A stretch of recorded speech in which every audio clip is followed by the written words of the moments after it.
Me. Hey, everybody, Rich Widmer with the Unbroken movement. Once again, coming across the screen, another unbelievable, inspirational person I came across. Um, Chris is just actually, this is really hitting home because this is the place where I let it all unfold at Retro Fitness in Toms River. Chris Tavares is on the other side. He is the man in charge as far as personal training. And when I got a chance to be able to get to know and chat, he gave me some insight and it was truly inspiring. So as everybody knows, when I go through and come across people, whether it's social media feed or what have you, people that stop me in my track to inspire, because that's what it's about, people inspiring people. The first thing I'll do, and Chris is not immune to it, he received the intro on the movement. So I want to bust right in and hear his story on what he wants to share to be able to inspire the ones that's listening. And so, Chris, first, thank you very much for taking the time, having the courage and patience, because not everybody wants to get in front of their camera, and For sure. especially I would scratch my head that they wouldn't want to talk to me, but it's tongue in cheek, you know. not everybody does, but thanks for coming on. To make it really simple, and I like to, those that don't always give interviews or public speakers. So I'm going to kind of lead it in, and I love how this will basically organically unfold. Okay. After talking with you, I sent you the intro on the movement. Describe, you had a chance to listen, what came across your mind, your heart, all the above, when you first heard it, that you wanted to say, hey, you know what, I got something to say and I want to be a part of it. Well, listen, there's a huge place for this because, I mean, when I was struggling, I remember reaching for anything I could, especially, and I'll be honest, on YouTube, I would listen to motivational videos and speeches and all, and they didn't really click at first, you know what I mean? Mm-hmm. Until I found people that I could relate to, So, like, if I heard a relatable story, I could take more motivation from that than some actor telling me, who's making millions of dollars, like, telling me Yep. to get up and move, Right. or Yep. what I Yeah. have. Yeah. Yeah. Yeah. So if you hear somebody who started from the bottom and kind of worked their way up and kind of take note about what they're doing and how they're doing it, um, it sat with me more than listening to just any Joe Schmo. So that is your takeaway when you watch the video, relatable. For sure, for sure. It was very relatable. Um, and just, the positive movement. There's so much negativity in the world right now, everybody trying to compare themselves to this one and that one. This is a positive movement, something to inspire people. A lot of the stuff nowadays is to bring people down. It's kind of sad, Misery loves company, right? Misery loves company. And first, I mean, and this is what it is. This is why I love this shit, man. Yeah. This, what you said gave me fucking chills. I mean, and that's truly where my passion comes into this movement, because the world became, and I love life. I love the USA. I love all the above, everything that we believe in Yeah. from a basic standpoint. But yeah, and this is just bringing people together.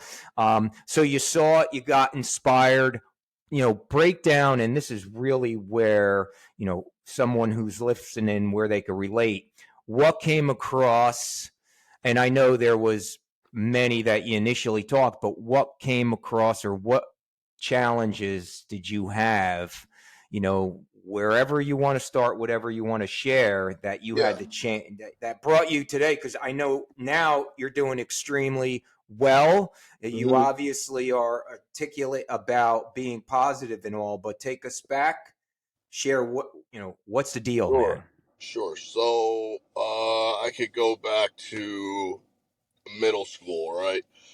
I think everybody has this experience where you're stealing your parents' alcohol and you're, going to the woods and you're drinking Yeah. and whatever. Me and my buddies did that, but as soon as high school hit, it was a totally different ball game. I was not really going to school. I was selling drugs. I dropped out of high school. Shit. Um, and then from there, it just snowballed downhill. Well, let me ask you. Let me freeze you on that, just so it's a relatable, because what you said is relatable. I mean, Yeah. stealing alcohol, all the above. But what where did it come, or how do you think it started from that? Was it just a curiosity, the group you No, hang out with? What was the source behind? so to be honest with you, it was always like feeling like I didn't fit in. It was, I had anxiety. I was like socially awkward here and there. I played a lot. I played sports, so I was Right, very athletic. I was always right, very good at sports. right, That's what kept me like in the loop. But when it came right, to like being kind of outgoing, I was a shy kid. I was just like, right, I would go into a room, I'd have to feel it out first, right, get right, comfortable, and then. right. But I found like the alcohol would just like break me out of that completely. Yeah, numbing The agent, drugs right? too. Then I became Yeah, I became everybody's best friend because I was their drug dealer.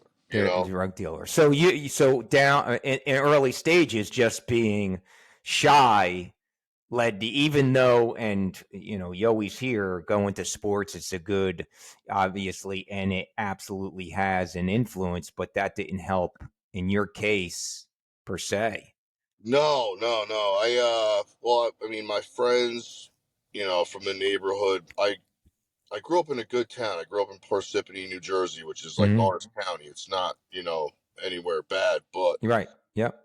we had a neighborhood full of kids my age, and we all kind of just ran around and did whatever we wanted. You know what I mean? And Yep. it Yep. turned into everybody trying this and then everybody trying that, and it was like, it kind of Group got effort. got out of Eh, control.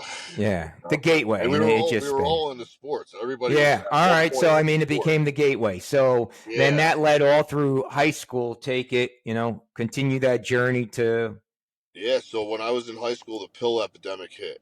Oh, good Lord. So OxyContin, there's fentanyl lollipops and all Yeah. sorts of other shit going around. Yep. Yep. Um, you know, I started selling the pills, and that just took off. It became an addiction in itself. It Good was quick Lord. money. Yep. Plus, I was Yeah. getting high on my own supply, so I Yeah. was, Yeah. Yeah.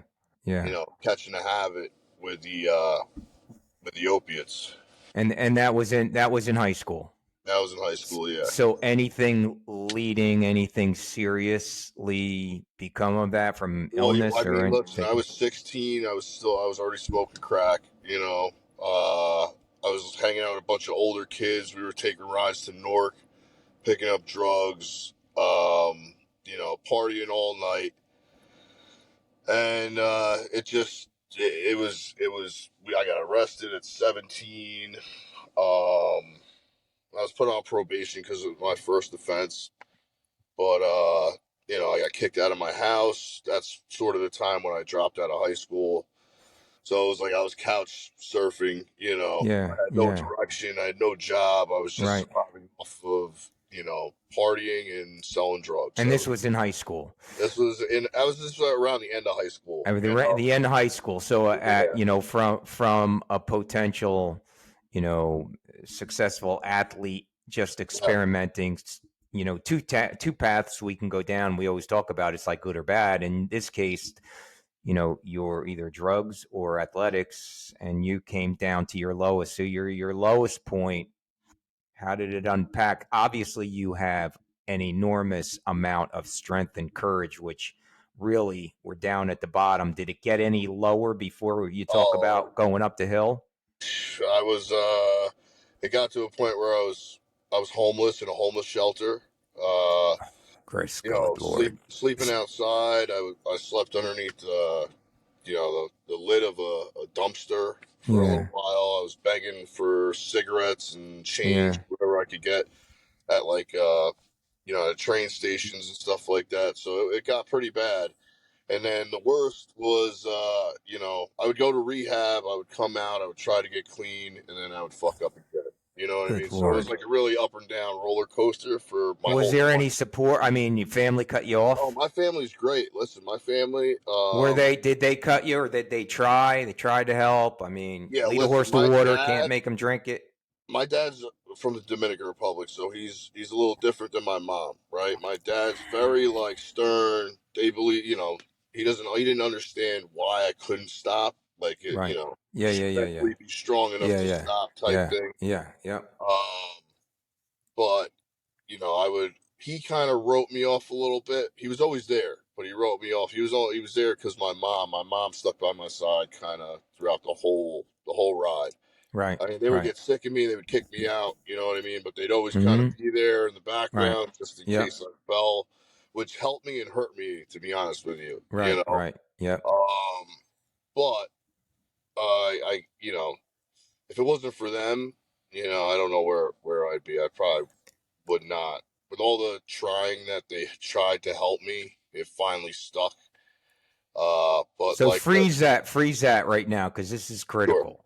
So I mean, listen, my heart bleeds for a situation that comes in the heart. I truly believe you would agree, because you're living proof.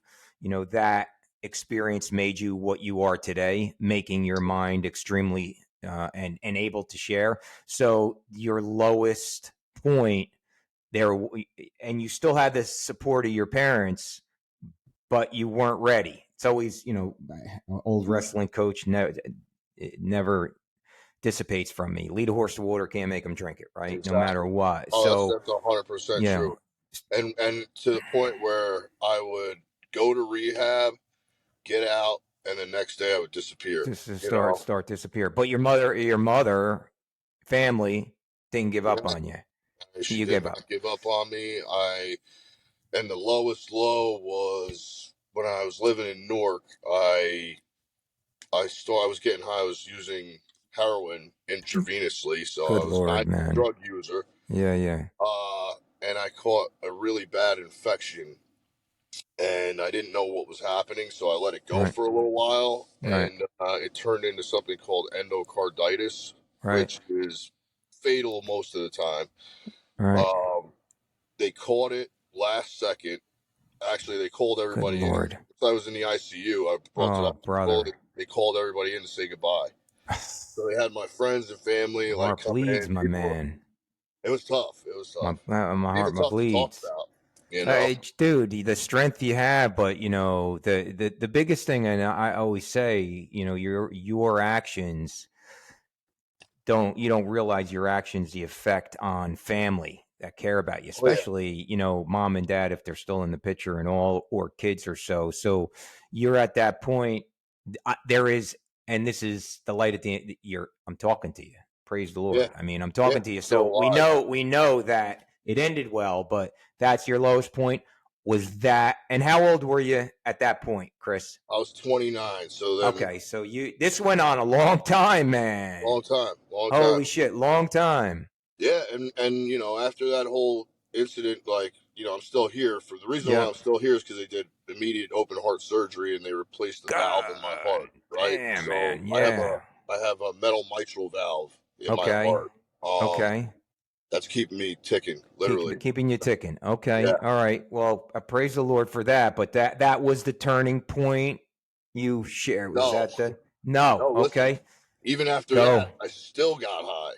dude. So My it God. wasn't enough. And then it was finally like I think I was 32, right? So that's what I was 29. That's 3 years after I had the Couple surgery. more years of still beating the shit out of yourself. Couple more years of up and down.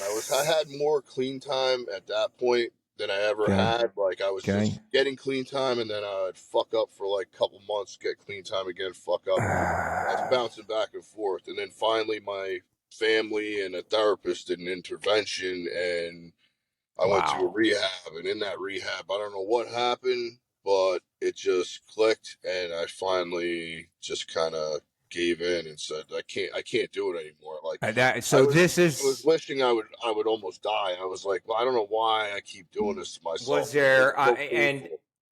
not we don't have to get into it, but I'm sure obviously suicidal thoughts throughout the Oh, for journey sure, was it for was for sure, sure, right? So 100%. so here's the here is like the really major components, especially of the platform of you. So the turning point is the turning point of inspiration. When the intervention happened, that is from that point you went to the rehab. Right. Yeah. I went to the What rehab. connected? Like what? There was a piece of inspiration that connected you. There What was did it, brother? one guy in there, and all he said to me was just don't fucking give up. Oh, You know? dude, that's And it was another like, chill thing. Fucking. You yeah, know this it was guy? like, Was he part of family or friends or somebody? no, he was a counselor, you He's a know? counselor. He was a counselor. He was like, whatever you do, don't be a pussy. Just don't give up. You know what I Wow. mean? And I was And like, it made who so much sense. I was like, I just keep giving up because I don't know how else to cope with things. Like, that's like how I cope with things for the longest time, you know? right. So So, don't give up, rang home. right, right. Yeah, just stick it out and it'll All get right. better. So let me cuz we began this story with mom and dad. And what was dad's philosophy? Just My, do it. my dad is a very strong person. He came Just from get it nothing. done. He He couldn't gets it understand. done. He gets shit done. He's got his PhD. He's a very high successful CIO. He takes care of like business with huge networks. You know what I mean? Yeah, no So doubt. he doesn't grasp at the fact that you can't. You know what I mean? Well, Like, I'm going to interpret Chris because this is really what, when I'm listening to this and my takeaway, you know, again, I go back to can't lead a horse to water. You can lead a horse to water, can't make him drink it, meaning dad, you just described dad on as get it done and don't give up. Just do it. yeah, yep, It took your entire young growing up adult life all the way down to meeting with an intervention. Was dad there too? yeah. My father was there. Yep. He was there. So, but you Mhm. hear the counselor, and I'm sure most counselors had experienced what you went through. Did he Yeah, experience it or no? So it's more relatable, like you said. If somebody's relatable that could have done it similar, but he yeah, gave you the same words. So it took the journey that you went through to really pull through the DNA that you have and always had from dad on don't for give sure, up. That's for the sure. DNA. So you went to rehab. Take us home, man. Well, once I got out of rehab, I was already into fitness. Like, even though I was relapsing and stuff Mm-hmm. from getting the surgery, I couldn't walk, right? So I had to reteach myself how to walk. So I started riding the bike in the It's gym. heavy, man. That's heavy. And from there, I kind of like fell in love with fitness. And my mom was already a personal trainer years before that. So I kind of fed off that. And then I just kept going. I got a job at a gym. I was cleaning the gym. I was cleaning a Mm-hmm. couple gyms at the same time. Like, I would Right. just go around and get, I'd be able to work out there, but I'd clean the Yep. gym. Yep. Yep. Uh, and then I got a job at a box gym doing maintenance and janitorial work. And then I worked my way up until I was the front desk manager. Yep. I left there to go back to construction because I thought it'd be a better move, but I Right. hated it. I wanted to Yeah. do what I loved, Yep. so Yeah. I Yeah. went Yeah. Yeah. back to Yeah. fitness, became a personal trainer, and I'm here now. I got my, I'm about to be the PT director of two gyms, not just That's one. awesome. That's dude. It's the courage and strength you have, man, and the resilience is just commendable, brother. Thank you. Commendable, bro. I Appreciate you. just, this is exactly, what it's about to be able to share. And I'm honored, to hear the past version of you. So if you were to be able to just give advice to, to anyone listening similar, you had a tremendous amount of experience on that drug side, the dark side, like I Yeah. like to say. What would you want to say to that individual that's starting it, that's stuck in it, that's in that situation? The one thing I want to say is that it doesn't get better; it gets worse. You know, it Mm, snowballs into something you can't control. Um, the reason you got to figure out the reason that you're using. the using is just a symptom.